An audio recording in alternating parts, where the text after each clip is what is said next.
Hello viewers, ఇప్పుడు మనం ఏపియాన్ pain management centre లో ఉన్నాము. సో ఈ రోజు మనతో పాటు డాక్టర్ మీనల్ ఉన్నారు. డాక్టర్ గారితో మాట్లాడి పిఆర్పికి సంబంధించి మరిన్ని విషయాలు తెలుసుకుందాం. సో మ్యామ్, మీరు చెప్తూ ఉంటారు కదా, ప్రతి పేషెంట్ కి మోకాళ్ళలో నొప్పులు చాలా డిఫరెంట్ గా ఉంటాయని. అవును. సో ఈ పేషెంట్ కి ఏంటి మేడం ప్రాబ్లం అసలు? సార్ కి ఫస్ట్ ఏజ్ 80 years. ఓకే, ఓకేనా? సో 80 years వల్ల, బట్ సార్ కి జాయింట్ 80 years లాగే కాదు. సార్ కి జాయింట్ లో డ్యామేజ్ కొద్దిగానే ఉంది. ఓకే, బట్ కొంచెం వాటర్ ఉంది చూడండి. ఓకే సార్, ఈ కాల్లో కొంచెం వాటర్ ఉంది సార్. ఓకేనా? తీస్తున్నాను. లెఫ్ట్, అవును తీస్తున్నాను. లెఫ్ట్ లో ఏమీ లేదు. సో ఇప్పుడు పిఆర్పి ముందు ఖచ్చితంగా ఇది వాటర్ రిమూవ్ చేయాలి. అందుకంటే ఈ వాటర్ లోనే నేను పిఆర్పి ఇంజెక్ట్ చేస్తే పిఆర్పికి రిజల్ట్స్ రాదు. ఓకేనా? సో వీళ్ళకి ఎందుకు మ్యామ్ ఇట్లా వాటర్ ఫిల్ అవుతుంటుంది? అరుగుదల వల్ల కదా, అరిగిపోవడం వల్ల, గుజ్జు అరిగిపోవడం వల్ల అక్కడంతా వాటర్ ఫామ్ అయింది. సో చూడండి, ఇప్పుడు నేను తీసేసాను వాటర్. ఇప్పుడు ఇది పిఆర్పి ఇంజెక్ట్ చేస్తున్నాను. ఓకే ఓకే, అంటే ఇట్లాంటి వాళ్ళకి మరి ఎన్ని సిట్టింగ్స్ పడతాయి మ్యామ్? సార్ ఇది సార్ కి 4 sittings ఉంది. సో ఈ రోజు లాస్ట్ ఫైనల్ సిట్టింగ్ అయిపోయింది. ఓకే, సో ఇప్పుడు తర్వాత ఒక నెల తర్వాత సార్ కి రివ్యూ కి రావాలి. ఆ టైంలో ఎంత ఇంప్రూవ్మెంట్ అయింది చూసిన తర్వాత సార్ కి వాకింగ్ అన్ని స్టార్ట్ చేయాలి. ఓకే, సో 1 month అయితే వీళ్ళు ప్రికాషన్స్ ఫాలో చేయాలి. ఇంట్లో నార్మల్ వాకింగ్, కానీ బయట వాకింగ్ ఇది కొంచెం అవాయిడ్ చేయాలి. ఓకే, మెడిసిన్స్ అలా ఏమన్నా ఉంటాయి? అవును, కొన్ని సప్లిమెంట్స్ ఉన్నాయి గుజ్జు పెంచడానికి, ఫాస్ట్ గా హీలింగ్ కోసం, మసిల్ కి రిలాక్సేషన్ కోసం, బోన్ స్ట్రెంథనింగ్ కోసం కొన్ని సప్లిమెంట్స్ ఉంది. సో పేషెంట్స్ కండిషన్ బట్టి నేను పెడతాను. ఓకే, సో చూసారా, ఒక 5-10 నిమిషాలు కూడా అవ్వలేదు అసలు, వచ్చి 10 minutes లో అయిపోయింది మీకు. ఓకే ఓకే, సో మేడం, అంటే ఇప్పుడు ఇలాంటి పెద్ద వయసు వాళ్ళు కొంచెం బాధపడుతూ ఉంటారు, కంగారు పడుతూ ఉంటారు. సో ఎలా మోటివేట్ చేస్తారు వాళ్ళకి మీరు?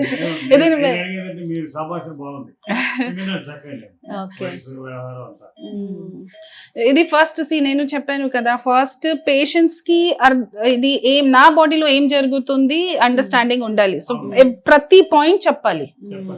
నీరుంది సార్, నీరు తీస్తున్నాను, మీరు ఎక్కువ వాకింగ్ చేయకూడదు, మీ మంచిగా ఎక్సర్సైజ్ చేయండి. సో సార్ కి అర్థం అవుతుంది, ఓకే నీరుంది కదా, నాకు ఇది ప్రికాషన్స్ ఫాలో చేయాలి. తర్వాత ఇది ఏమేం పాయింట్స్ చెప్తాను, ఇది దానికి బేసిస్ ఉండాలి. అదర్వైజ్ సార్ ఇది నా దగ్గర నేను ట్రీట్మెంట్ కోసం వచ్చింది, ఎందుకు మీరు ఇది చేయకూడదు చెప్తారు. సో నా పాయింట్స్ సార్ కి చెప్పాలి, సార్ కి పాయింట్స్ నాకు ఎక్స్ప్లెయిన్ చేయాలి. సో ఇదే. సో అంటే మీరు వాళ్ళతో ఫ్రీగా ఉంటే వాళ్ళ ప్రాబ్లం ఏంటి అనేది చాలా క్లియర్ గా ఎక్స్ప్లెయిన్ చేయాలి. సో ప్రతి పేషెంట్ కూడా చాలా బాగా వాళ్ళే ఎక్కడున్నారు, ఏం చేస్తున్నారు అన్ని మీతో షేర్ చేసుకుంటున్నారు. ఇది మాట్లాడితే ఒక బాండింగ్ అవుతుంది కదా, ఇది చాలా ఇంపార్టెంట్ ఉంది. చాలా దూరం నుంచి కూడా వస్తున్నారు. సార్ కూడా దూరం నుంచి వచ్చారు, గుంటూరు నుంచి. సో మీరు ఎక్కడి నుంచి వచ్చారు? గుంటూరమ్మా. ఓకే, సో ఎట్లా తెలిసిందండి ఇక్కడ మీకు? మేము సెల్లో చూసామమ్మా, డాక్టర్ గారు చెప్తుంటే సెల్లో చూసాం. ఇంజక్షన్ తో మీకు నొప్పి తగ్గిపోతుందని చూసేప్పటికీ మేము వచ్చామన్నమాట. సో వీడియోస్ లో చూసి వచ్చారు. Sir age 80 years. ఇంతకు ముందు ఏం చేస్తుండే వాళ్ళు మీరు? మాది నేను చేసేదంటే ఏం లేదమ్మా, బిజినెస్. ఇప్పుడు కూడా బిజినెస్ చేస్తుంటే కూర్చొని చేస్తుంటా బిజినెస్, అంతే. నేనేం చేయను నేను. సో ఇప్పుడు 4 అయిపోయినాయి మీకు, మంచి 1 month రెస్ట్ తీసుకోమన్నారు. తర్వాత మళ్ళీ మీకు అంతా చెక్ చేస్తామని చెప్పారు. ఓకేనా? మరి తప్పదుగా వస్తారు. సో మేడం, అంటే ఇప్పుడు 1 month తర్వాత మళ్ళీ ఇంకొకసారి వీళ్ళు జస్ట్ చెకింగ్ చేస్తాము అంతే. చెకింగ్ తర్వాత నెక్స్ట్ సెట్ ఆఫ్ ఎక్సర్సైజెస్, తర్వాత ఏమేం చేయాలి నెక్స్ట్ చెప్తాను. So it's completely natural process. మనం చూస్తున్నట్టయితే మనకు అర్థమవుతూ ఉంటుంది. సో వేరే ఏదో మెడిసిన్స్ తీసుకొచ్చి అలా చేయటం అదంతా ఏముండదు. సో ఇందాక మనం ప్రొసీజర్ కూడా చూసాం, మన బ్లడ్ లోంచి తీసిందే గ్రోత్ ఫ్యాక్టర్స్ ఎక్స్ట్రాక్ట్ చేస్తాము, ఇంజెక్ట్ చేస్తాము. కానీ ఈ ప్రిపరేషన్ విధానం చాలా ఇంపార్టెంట్ ఉంది. సో ఇప్పుడు ఒక కాన్సన్ట్రేషన్ ఆఫ్ పిఆర్పి కావాలి. ఓకే, సో ఇప్పుడు ఇది ముందు 4-5 years ముందు ఒక డిస్కషన్ జరుగుతుంది, పిఆర్పి వర్క్ అవుతుందా లేదా. ఇది ఇప్పుడు ప్రూవ్ అయింది, పిఆర్పి వర్క్ అవుతుంది. కానీ ఇప్పుడు ఏ పిఆర్పి వర్క్ అవుతుంది, ఇది ఇది రీసెర్చెస్ జరుగుతుంది.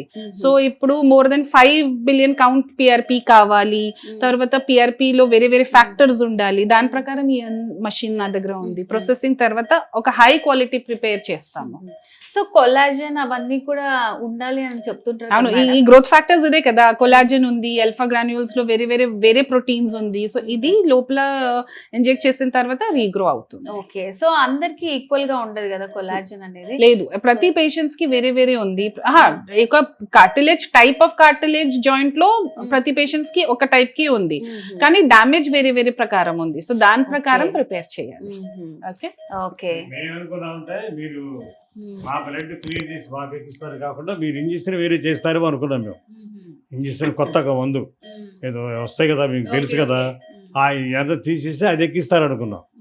తర్వాత మీరు తీసేసి క్లియర్ చేసి మాది మాకే ఎక్కిస్తారా అని తెలిసింది. మీరు అంటే ఇదంతా కంప్లీట్, ఇంకేం మందులు అవేం ఎక్కించలేదు మరి నాచురల్ గా మీకే ఎక్కించారు. ఇప్పుడు అనుమానం తీరిపోయిందా? మొన్న ఒక బుడ్డి చూపించారే, ఇంతలా బుడ్డి ఒకటి, అది మీకు మందు ఎక్కిస్తున్నాం అని అన్నారు.